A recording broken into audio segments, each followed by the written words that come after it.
Hello, good day to all of you. My name is Bloch. I'm going to monitor this speech or this debate today, where we're going to talk about whether the EU is the right place for small countries and economies, or are they better off outside of the European Union? I guess we all maybe have the idea that it's only France and Germany that are the locomotive of the European integrations. Maybe today we'll have an idea whether that is actually the case or not.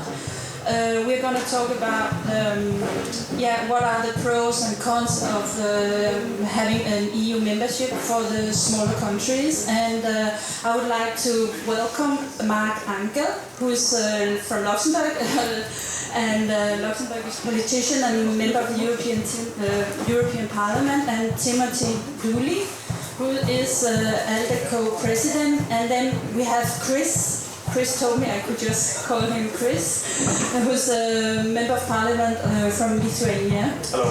Hello. Welcome to the three of you.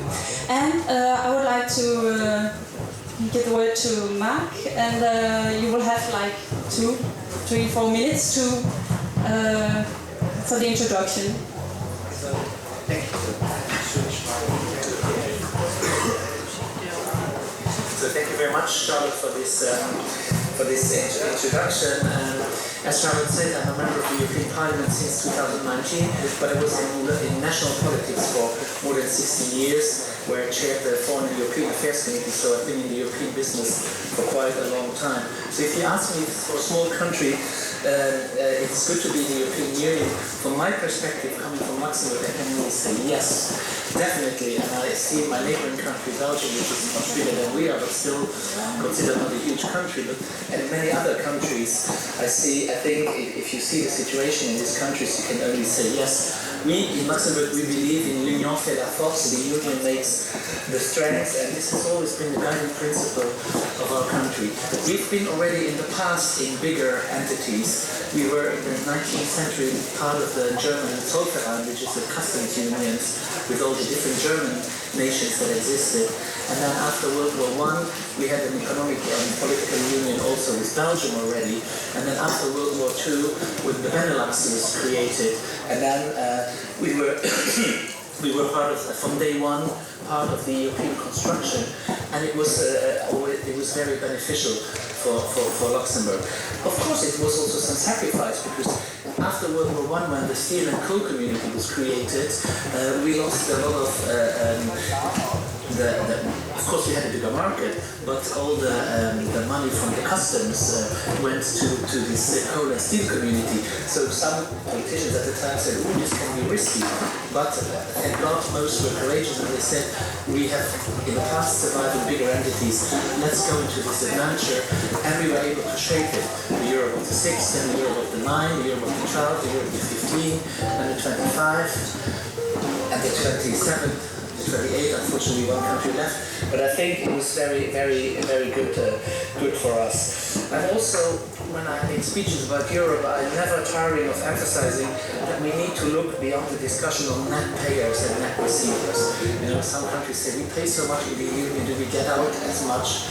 So we have to get out of this thinking, because the benefits of the European Union, you cannot always put them in euros, because you have access to a huge market, you have access to this great single market, you have the freedom of movement, you have continental borders, freedom of movement. You see what happens for the British friends, it's not so easy anymore. So all these things are, I think, we are profiting from, and I think this is very, very, very important. So now the European Union has grown, of course, and it's a bit more difficult to influence it as a smaller country. But therefore you have to find allies or like-minded countries. Often we work together as Luxembourgers with the Benelux countries, and we produce Benelux memoranda, and then try to find other allies, try to get the Nordics on board, or get the Visegrad on board, or others on board, and then you can shape the European Union. Let me conclude with one remark of my former experience as a national parliamentarian. Many people do not realize, many citizens do not realize that national parliamentarians have a European dimension. This European dimension is very important. as a national parliamentarian, you have a say. So when there is elections in countries, people often think the only time I can shape European politics is every 5 years during European elections. No, every national election is also a European election. So be careful reading the programs of the parties, what is their ambition for Europe. This is, I think, very important, because some countries and some political governments or majorities, they can make Europe go on, or they can block things in Europe, and therefore national elections are also European elections. And also, if you meet a national politician who says, "Oh, this is Brussels," you have to ask him, "Well, what did you do against when this proposal came to the Parliament, to the national Parliament? Did you react? Did you show a yellow card, or did you try to ally with other national parliaments to stop this?" So, still, too many national politicians often try to blame things on Europe, but they have a say. Many of them are also very proactive, and I also think national parliaments should get also the right to have a green card, to push things in European, not always the ones who control, but also who can, together with the European Parliament, bring Europe forward. I think I've spoken enough already, and I'm looking forward for the discussion. Thank you very much. Thank you very much. Delighted to be with you. I'll follow on, but a lot of what I'll say will probably mirror what my previous speaker has talked about, because I'm a member of the Senate in Ireland, a small country. When we joined back in the early 70s, we had a population of about 3 million, 3.2. We're now almost 5 million. And whilst we were independent, we never were really independent, because for 800 years we've been dominated by our nearest neighbour, the United Kingdom, with a population of close to 56, 57 million in the 1970s. So even though we gained our independence back in 1921, we really weren't independent, because we depended on the United Kingdom for trade and for everything that went with it. When we joined the European Union as a small country, our economy was opened up. Our access to the markets were opened up. The ability of our people to move freely throughout Europe, the ability to get inward investment, really had a phenomenal impact on the growth of our economy. Yes, there were structural funds in the early stages to bring our infrastructure up to a level. The common agricultural policy was really important at a stage in strengthening our agricultural sector, assisting us in developing an export business from that. So our experience from an Irish perspective as a small country in the European Union has been overwhelmingly positive. And it's not, I don't say that as a pro-European politician. I say it based on all the research that's done. Any of the Europol or Eurobarometer polling will show that Ireland remains overwhelmingly positive about our membership of the European Union. And citizens, as you well know, when it comes to voting and polling, are not shy or slow about expressing their opinions about things that they dislike. So from time to time they'll dislike my party, they'll dislike the other parties. But right across, we don't have a Eurosceptic party. We have a number of individuals who have expressed Eurosceptic sentiments, but they scarcely get any coverage, and they certainly don't gain any electoral support. So the point I'm making, the public absolutely believe, the citizens believe, that Ireland's place is at the heart of Europe, and that's coming from a small country. Look at a couple of other fundamentals. Our Prime Minister gets to sit twice a month at the European Council with counterparts, whether they're from France or Germany, doesn't matter. They all have an equal vote around that table. Of course, from time to time, some of the bigger countries will seek to exercise influence based on their needs or expectations. But what I've observed over the years, smaller countries have gotten very good at building alliances, and numbers matter. So one large or two large countries amounts to 2 votes. 5 smaller countries with similar interests is 5. Now on any pitch, 5 beats 2 or 3. So I think we have an agility as smaller countries. One of the referenda in the past in Ireland where we had to ratify certain changes to the economy meant that we rejected on 2 occasions. On one particular one we rejected because the citizens felt that the notion that each country wouldn't have a permanent commissioner, they felt was a loss of influence. I think because of our rejection things got renegotiated, and now every country has a commissioner. Now you might argue that some of the commissioners' posts are less important than others, and there's a bit of jockeying goes on for those positions. And that may well be the case, but the commissioner, each country still has a commissioner. Now, we all accept that when a commissioner is appointed, the commissioner represents European-wide interests. But it's still important that each nationality, each nation is represented and is heard around the College of Commissioners.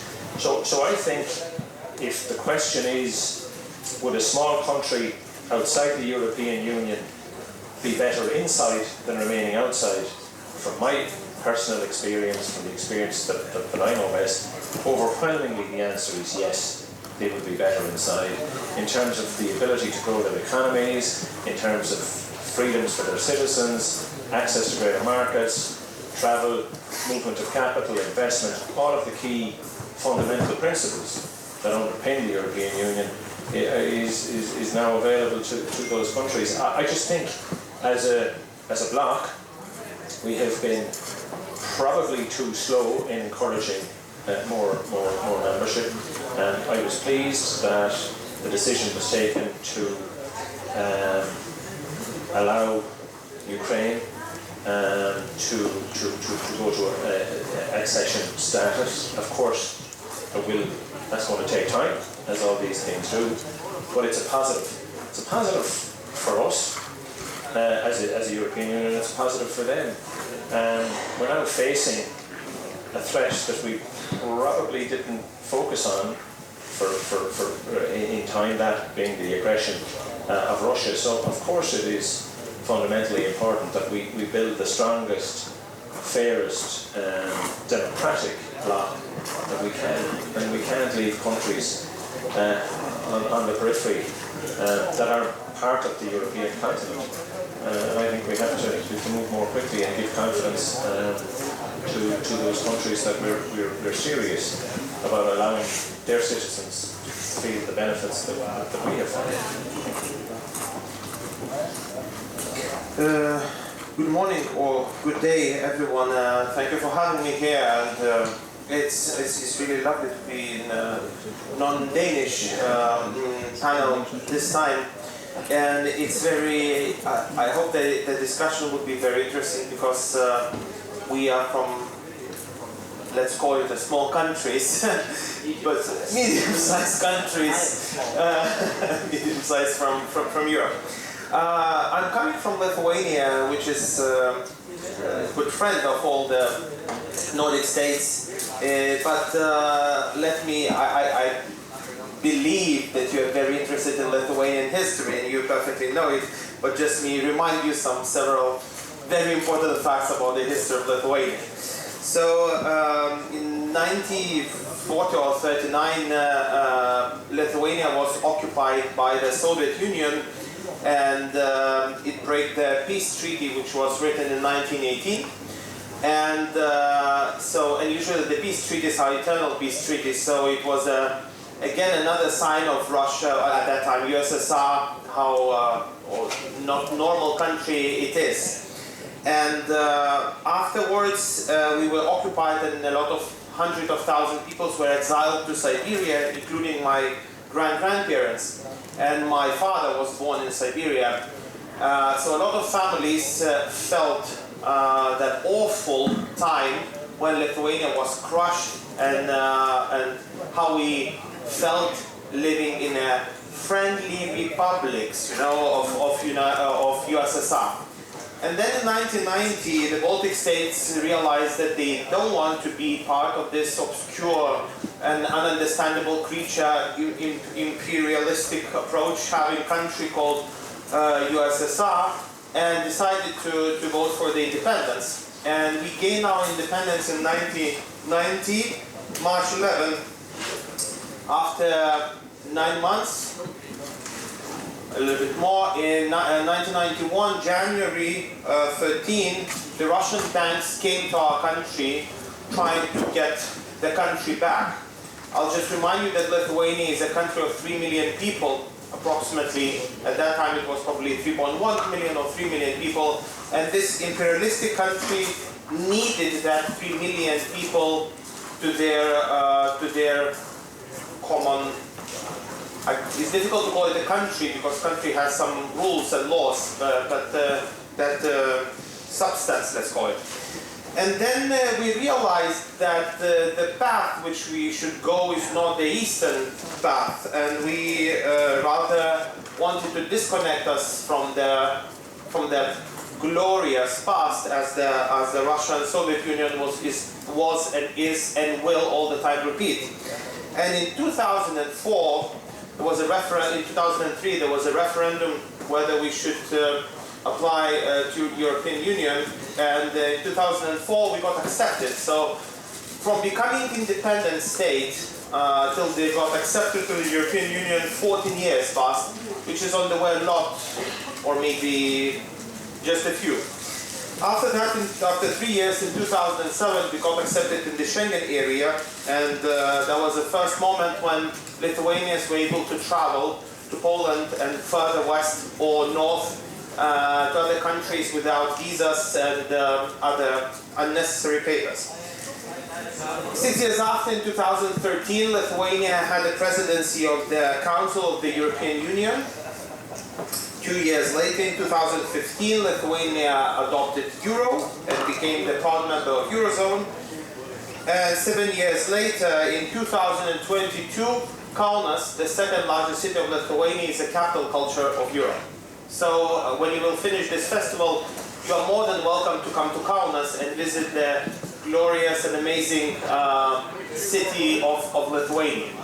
So this small path, this our short or rather long path of our democratic approach to living shows that when 3 decades ago we decided to turn to West and to a real European values, not super artificial European values which usually Moscow and Kremlin is negotiating, we realized that that is the path which we should go.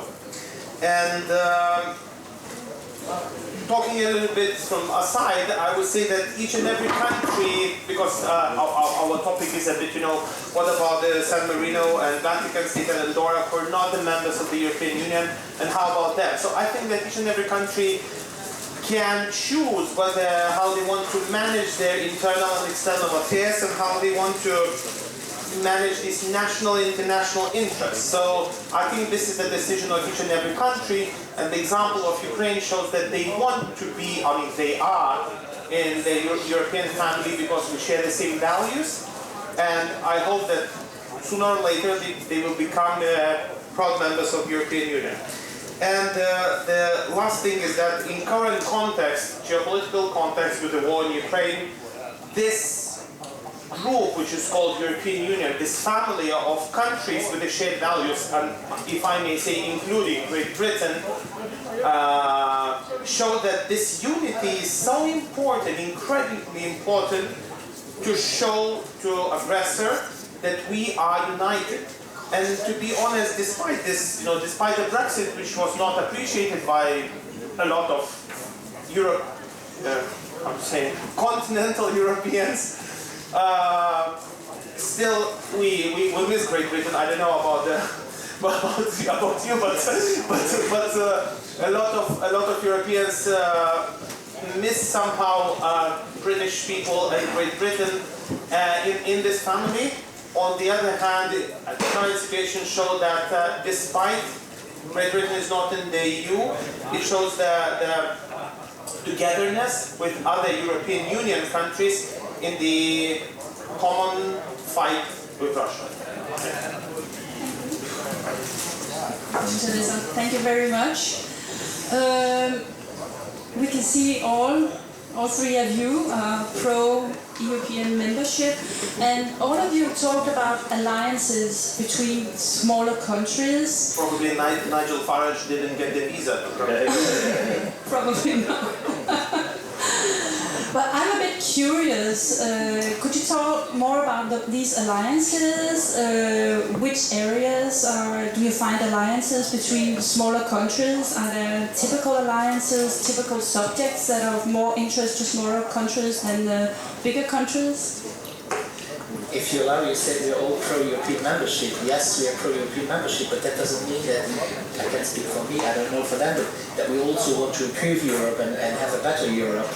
You can be very pro-European membership, and I'm a very pro-European, but I also want to change Europe and make it a better Europe, and I think my colleagues think the same. So the alliances are, for example, I told you we work a lot with the Benelux countries. Often that the ministers meet before the council, they see, can we get a common position, can we find allies? You explained it very well that they can then outnumber, for example, if one of the big countries is insisting on an issue, they can then outnumber it. These are kind of issues and maybe on certain policies. I can imagine that, for example, the Baltics and the Nordics can work together on fishery. You can tell us more about that. Or if there's common geographical things which make you work together, or on climate, or on energy supply, getting a better connection with the different. This is a subject of utmost importance these days. So I think this within the European Union. That's why we also created. It's a possibility to start initiatives where not all members have to participate. It's a bit called, sometimes negatively called, the Europe of two speeds, or different speeds, which you can debate about.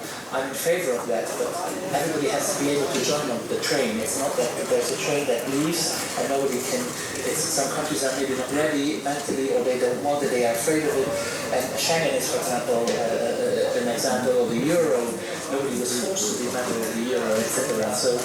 So on these different topics you can find alliances.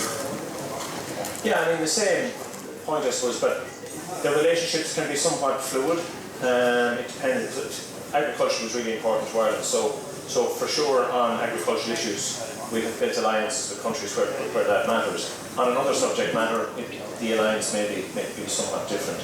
The Northern Europeans tend to be very much part of that grouping. And we'll have a relationship. You know, goes back to your point about Britain. We really miss the UK being part of the European Union. Their exit has created massive complications for us. We shared a lot of shared common interests and goals, and for sure it benefited us having the muscle of Britain, through discussions and negotiations. So Ireland did really well being side by side with Great Britain when they were part of the European Union. But they made their own decision. I think it was the wrong one. I think many of their citizens now realise they were sold a misguided pup, if you want, that hasn't benefited the citizens in the way that it was presented. But we've worked with others now around specific issues. And I think that is an advantage, that smaller countries they're nimble and they're energetic and they're not maybe bound by history the way some of the bigger ones are, and it's working. Well, this alliance is, how to say, again, talking from the Lithuanian or even the Baltic side, I would say, the Baltic countries side, being in this club and rather than the club of Russia, Belarus, all the Tajikistans and so on, and other Istans, this was important for us only as a being in a club. But another very, very, very important thing for us is trade. And now we have the trade partners in the Europe, and as I see the numbers, so 56% of Lithuanian export goes to the European countries, European Union countries. So that means that half of the things which we produce in Lithuania we export to other European Union countries, and obviously that other part goes to United States and Southeast Asian area or Indo-Pacific region. So I think that this partnership, especially in trade, is very important, as the European Union basically was created for that reason back in times. So, but also this cultural approach, but cultural not in the just going to the museum. It's not only about that. It's about the sharing common values. And I think this alliance that, you know, it's, I don't know, is there anyone not from Denmark here? Okay, one, two, oh, several people. Okay, wonderful. So I just want to explain my honest feeling. You know, 15 years ago or 20 years ago, when you go from Lithuania to another country in the West, it's clear that you are in a foreign country. For you as a Lithuanian, it is clear that you're in a foreign country. Now, when the European Union helped all the newly approved members in the European Union, and Ireland was one of the best examples probably how well it got not the fish but the fishing workhouse of fishing. Yeah, we lost out on our fisheries, but we got it in agriculture. So they know how to work with the money, not only to oligarchs and so on. So this change that when you go out of Lithuania to some foreign country, you don't feel to be in the foreign country. And this is a lot for Lithuanians and for other Baltic countries' inhabitants. So I come to Denmark and I land and for a while it's a bit, you clearly understand that you're not psycho, you understand that you're in a foreign country. But eventually you see that people are the same. They it's wonderful that 99.9% Danish people speak English, and then you realize that everything is the same somehow. So this exchange of this cultural values is very important for us, being in this family. If I can add one thing. You can add all Okay. We talked about alliances within the European Union to move something forward, but there's also negative alliances. For example, when we discussed on the budget a few years ago, there was the frugal countries. They said, no, we cannot give more to the European budget, and they tried to make an alliance. They were against, we tried to have more own resources, which go directly to the European budget, and they were against it. Another negative alliance is, but this is breaking now because of the war in Ukraine, is Poland and Hungary when it comes to gender policies and equality policies. They are allergic to the word gender, they are allergic to intersectional discrimination, etc. So they always notice these things out, the Istanbul Convention, etc. So there's these alliances where they want to keep Europe as a patriarchal society. So these are negative types of alliances too. So, and therefore I think I was very active in the conference on the future of Europe, where 800 citizens discussed during 1 year. The press wasn't very much interested in, which was good, because these people could discuss without being disturbed. And they all said we need to change the treaties to get rid of unanimity, so that not a few countries can block things and can block Europe. So I think we have to be also aware of these negative alliances. Thank you. Yeah, I'm told that it's time for questions. Is there anyone in the audience who have questions? Yes. If it's okay. I'm working, so I'm busy. But I have some questions, because I'm not pro-EU, so therefore.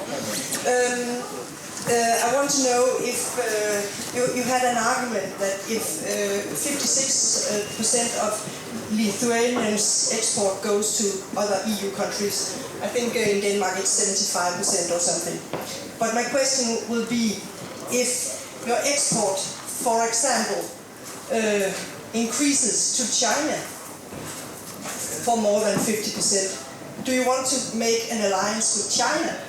And I'm using that as an argument because I think everybody agrees that trade is important, and it was how EU started and was one of the most important things. So in that I agree, but I think the argument that we should be more do many more things together is a poor argument in my opinion. So that's why I want to know. And another question just one more.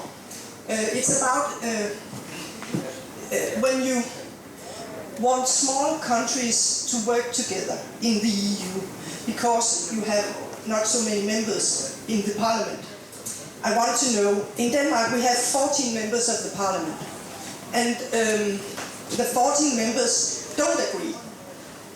So how would you do that? Because I think that's the challenge.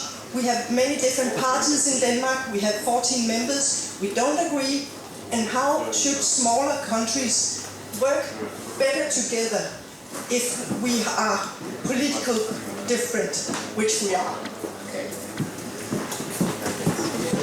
If I may start with the trade question. So, I mean, very good provocative approach, and the answer would be no, we won't be in partnership with China, and we are not, and we are strong supporters of Taiwan. And I don't know whether you've heard, but Lithuania was the first one who ended up this ridiculous 16+1 club, where are European states plus China, so we went out of it, and Latvia and Estonia followed us just recently, and Czech Republic will be the next one. So China is manipulating a lot, and the answer to that question is very clear. We have already been in the communist state. We have already experienced all the bad things what Russia or Soviet Union did for us. So for us it's clear how the China is working with Uyghurs and so on, and all the human rights problems there. So no, the trade wouldn't go up to and how to say destroy the human rights question. So now we are finding, and we realize, so we lost the China as a partner to us, and we paid a lot of money to have China as a partner before, in the previous terms. But with this government, which started in 2020, this wasn't the government program not to, to make stronger ties with the Indo-Pacific region area countries, starting with Taiwan, Singapore, South Korea, Japan, and others. And we are doing this. And amazingly, the export to Singapore increased by 200% through the last year. So it means that even the Indo-Pacific region countries, they are interested in the European production. The quality for them is very important. And what we Europeans are good at, we are good at high quality, which is especially appreciated in Japan, in South Korea, etc. So I think that, the world is rather big, so you can find the prominent and good partners, rather the partners who are not following the rule of law, or they are disobeying the human rights. So this is my answer to your question about the trade. Yeah, for me, it's an alliance around common and shared values rather than just trade. That's where it started off, but we've grown much further than that. And for sure there will be differences between national delegations. That's politics, that's family. There's differences of opinion in families at home. I don't always agree with my brother, or he with I, or with my sisters, but you try to elevate above that and you look at what's in the best interest of the country, and then with what's in the best interest of the bloc. Because the real challenge is coming from China. I just had made a note to myself, which come across recently. By 2070, the EU share of world population will sink to below 4%. And our world share of GDP is going to hit less than 10% by 2050. So with those common shared goals and historical links, as a bloc, we're going to be very, very small in the wider world. So we can sort of amplify some of our differences to the point where we do nothing, and we don't attempt to progress and develop and strengthen or grow. Where other countries who are, I jokingly put, like China, isn't burdened with democracy. They can take decisions, implement them, and move ahead. And that will be our greatest challenge. So because we embrace democracy and believe in it, we have to work harder at building those alliances, just amongst all the member states, to look at what is in our broader interests, as a group of countries and take on that challenge. And we've done a lot of navel gazing, and it comes to rules and regs around. Like, you take, for example, some of the brightest and best that have developed technologies in Europe. Why do they go to Silicon Valley? You know, there's a myriad of examples. Stripe being one that I'm familiar with, and there are others. Wonderful companies. The brain power came from Europe, but who's benefiting? The States is, because they have a more, I suppose, robust opportunity and culture around supporting and developing those startup technology companies. That's where we've got to think a little bit more carefully, maybe more aggressively in terms of how we move to support. I just come from a debate on climate change and where we're going around renewables and the technologies and all of that. And we spend far too long sort of, democracies, of course we've got to give people opportunities, but sometimes there isn't a finite period in which to make a decision about where the wind farm is going to be located, or will it be located, and it goes through the courts and it drags on for years and years and years. And we're falling behind in terms of meeting our commitments around climate change. So we've got to look at that too, but we've got to bring citizens with us, because we do believe in the principles of democracy.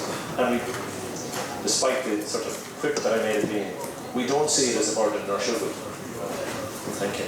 Very briefly, to the end of your question, be lucky that the 14 members of the European Parliament from Denmark do disagree, because it's a democracy in Denmark. Because in the Soviet Supreme, the Latvian members who were there 40 years ago, they all agreed. They just said yes, yes, yes. So this is very positive at the end. And let us not forget that Europe is also a peace project. And I can say that coming from Luxembourg, having suffered 2 world wars, being in between France and Germany, and this is also the origin of the European Union, and now having a war again on our continent, and we had the Balkan Wars in the 90s here.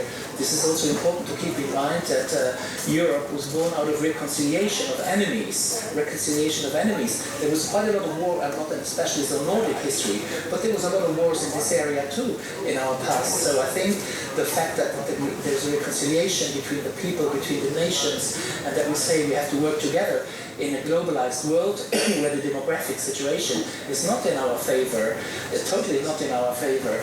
Even Germany and France in 40, 50 years will be small countries or small economies compared. So when we put our forces together, we can set standards, we can have a voice in multilateral institutions, etc.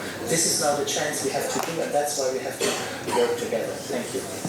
If I may add just one thing, that we are here standing from 3 different political families. So Marc is from SND, which is Social Democrats. You are from ALDE, who are liberals, and my European family is EPP, European People's Party, and we're still talking quite similar things, So, and to final up this about having different opinions, don't be mistaken. In North Korea and China, they agree on everything. They do not discuss anything. Hi, my name is Vladimir. I come from Macedonia. It's a small country that wants to access Europe. But we have. It's good that you have here good examples. I know first period of my life I lived in Yugoslavia, so it was so I know what family of countries means. So. But at the moment, because Europe is a dysfunctional family, I think, a bit. So you have good remarks here, but I will give you examples from Macedonia, which are not good examples, bad examples, which are supported by European politicians. So at the moment, we had soft dictators. We had one soft dictator. Now he's a runaway. At his body, at his friend's Orban. He is convicted for 3 years, but he is seeking asylum in EU. So, first, how can that be? Secondly, I want to point out there are few companies that are European companies that are making big crimes in Macedonia. There is even a verdict in the New York court against Deutsche Telekom, which is 1/3 owned by the German government, for the crime made in Macedonian Telecom, because they are major shareholders there. So nobody's taking care about that. So there is not on the news, and unfortunately there are many politicians on the payroll by this Deutsche Telekom company. So how can you help? How can you do that to stop the crime? Because there is a pattern. The crime is, there is no rule of law, there is no business, everything is supported by one group of politicians which are in good contact with European politicians and supported by them, especially by EPP politicians. Commissar Hahn was doing business with the ex-prime minister, the runaway prime minister. So, what are you going to do about that? So first of all, Northern Macedonia is a candidate country, and which is good. So, this procedure of being a candidate country, there is in 32 or 33 chapters which have to be discussed and agreed on, and it's a long process. And already in the last commission, it was Commissioner Hahn at that time who changed the rules. They now start not with the easy chapters, but the most important chapters are rule of law, justice, reforms, etc. And here we have to advance. I know there is little advancement. I'm a very pro enlargement of the Western Balkans, because if you see the borders of the Western Balkans, they have no border with third countries. They are only surrounded by EU countries. So they belong also to our family. And I think reconciliation is also something which Europe can help doing in this part of the world. So you mentioned some particular examples. Maybe after this meeting I can sit with you a bit and then give us some details. But we have to keep up rule of law within Europe. It's in danger also in Europe. There is Poland and Hungary where there is. So first we really have to work on ourselves to be credible vis-a-vis others. Otherwise we're not credible vis-a-vis others. But I leave the rest of these difficult questions to my colleague. I was lucky to be the first one today. You got the easy stuff in first. I don't want to sound right, but when politicians misbehave in domestic level, that really is for the citizens to decide. And I accept it's difficult because politicians who ignore the rule of law or engage in corrupt practices usually have access to money and lots of it, and they become very powerful.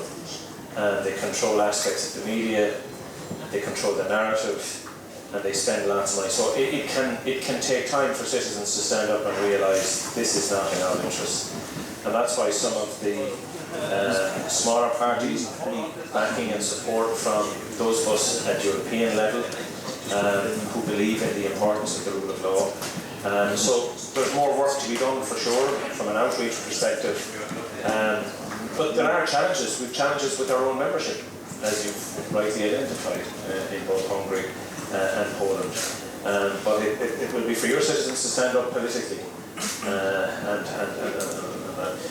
Where there are allegations, I certainly think against large corporations, that gets well ventilated across the media at European level. Like there is no hiding place for European-owned companies to exploit situations elsewhere. There should be no capacity for them to be allowed to do that and get a clean bit of health on it. So maybe there's more that can be done in that regard. But you're on a pathway.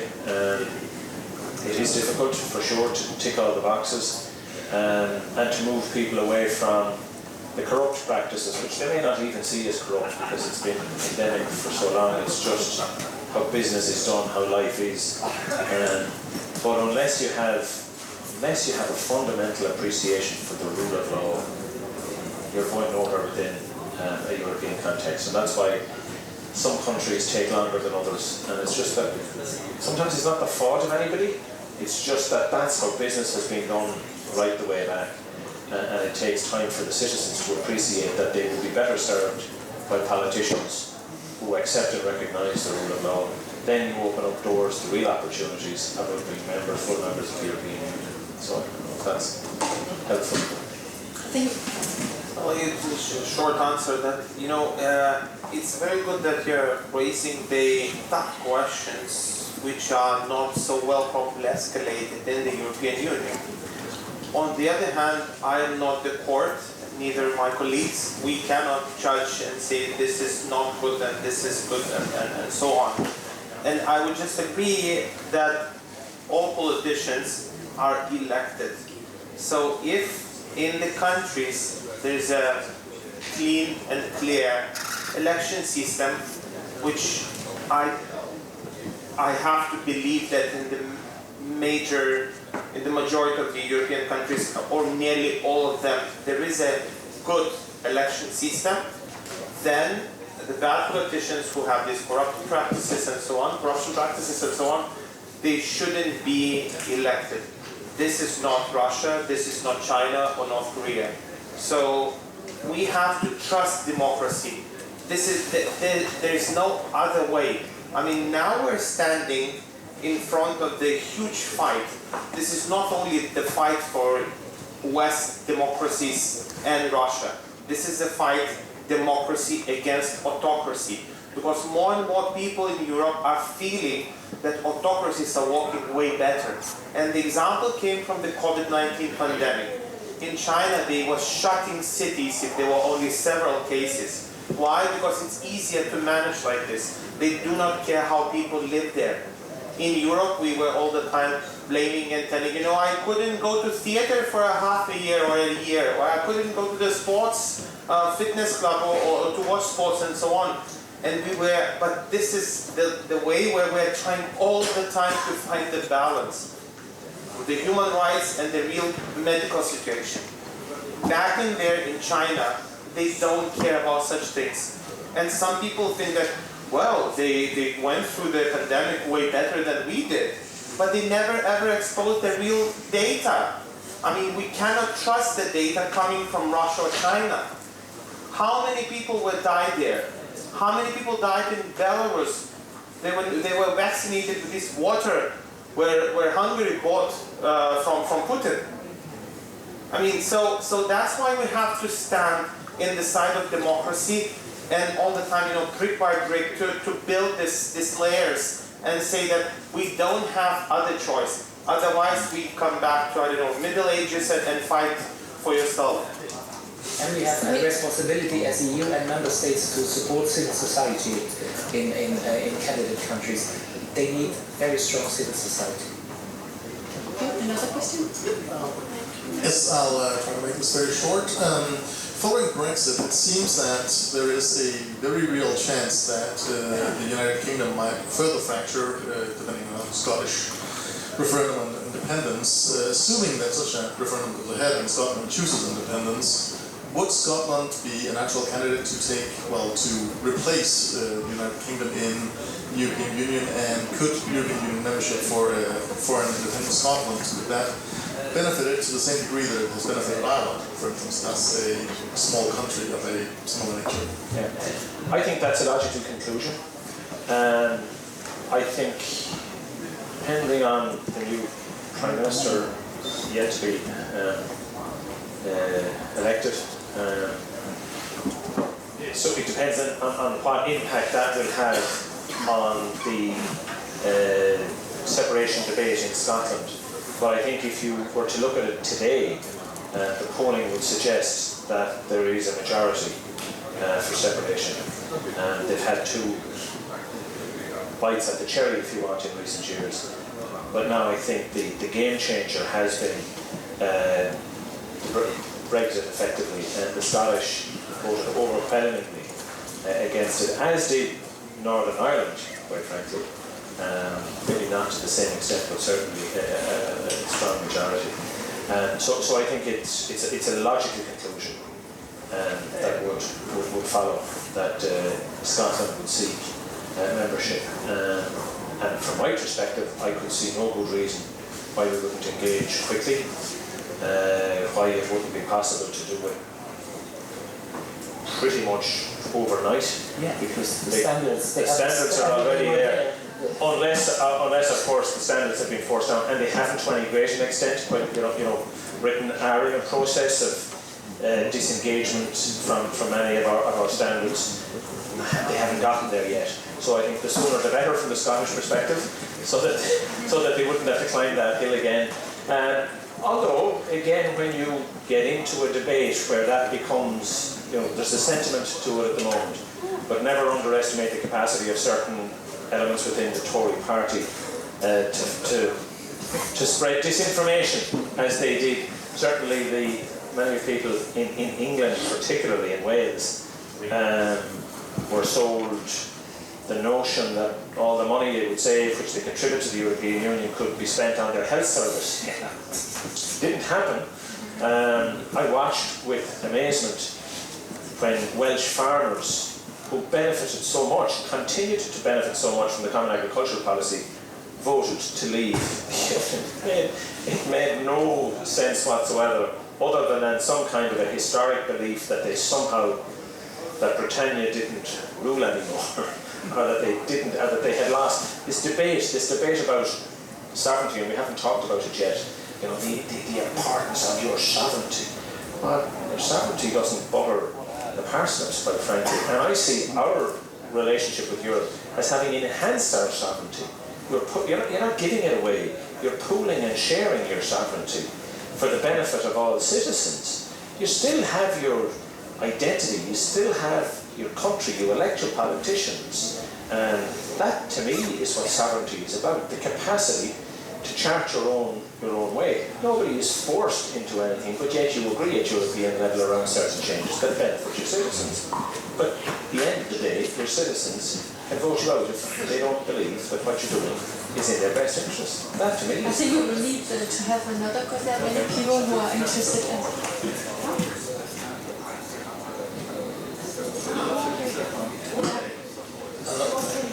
My name is Richard Morris. I'm from a larger country, which is the UK, and it's absolutely wonderful to be here and to hear you all speaking so positively about the EU, which of course you're completely and utterly right, and it is a catastrophe that we have left. I'll be talking certainly more about that on Sunday for people who are interested. I do think though that there's an elephant in the room here. You haven't talked about qualified majority voting. And it does seem to me that the big issue in relation to small countries, in relation to larger countries in the EU, is qualified majority voting, and the extent to which that is either decreased or increased as the Conference on the Future of Europe wanted it to be increased. I mentioned it briefly, the qualified majority, and as I said, the citizens, and it's also in the recommendations, and it's also in the resolution which was voted by the European Parliament, where we call for a convention to change just certain treaty elements, those proposed by the citizens, and as I said, the unanimity blocks so much, and even as a Luxembourg, some people say, oh, what about finance policy? Yeah, because I strongly believe what is good for Europe is good for Luxembourg, and many others think that too. Sometimes you have to swallow a bitter pill, but at the end you will see this bitter pill does you some good, because you make the best out of it and you can adapt. And I think we cannot go on with, we had this fight with Mr. Orban not voting, putting, for example, this patriarch period on the sanction list and trying to block sanctions, etc. This is a no-go. We have to get rid of this unanimity and everything qualified. Foreign policy, finance policy, everything. You cannot make cherry picking in this subject. That's my personal opinion and the opinion of the 800 citizens which worked together for 1 year and discussed with politicians from all over Europe. Yeah, if you can just, I've been told that we have to round up today because there will be a concert here at 1 o'clock, but if you have any remarks? Well, I mean, my personal opinion, there are some countries that want a federalist approach to Europe. I don't share those values, I don't share that view particularly. I think we've got to work with the treaty. We can get back into another round of treaty change, and that's going to drag on and on. Maybe it's necessary, I'm not convinced of it. If we work what's there and try to work it better in the interest of all, but if we get into another round of navel gazing, of looking at treaty change. I think we're pushing the focus becomes on the minutiae rather than on the big challenges at the minute, which to me is the unbridled growth of China and the impact that that's having on us. Well, the last comment would be that despite the feeling that, well, we have to do this and that because European Union said us to do this and that, there are still way more pluses than minuses being in the European Union. I'm sure that we can continue this discussion among us afterwards. I would just like to give a final remark. I think it's very important that you keep in mind also that when you're in the EU, there is a framework for decision making, which is not something, you just don't decide things like, for instance, like COVID measures and so on. It's very difficult to make decisions among so many member states, but here you have a decisional framework. And even also, you even have a court of justice that you go to. Like, for instance, for a small country, if you're up against Germany or France, they don't abide to the laws and the rules. You have a court of justice. And it's something, you don't think about it in everyday life, but it's something to keep in mind also for smaller countries. And I would like to thank our panel and all of you for participating. And have a nice day. Hope we can continue this debate. Thanks.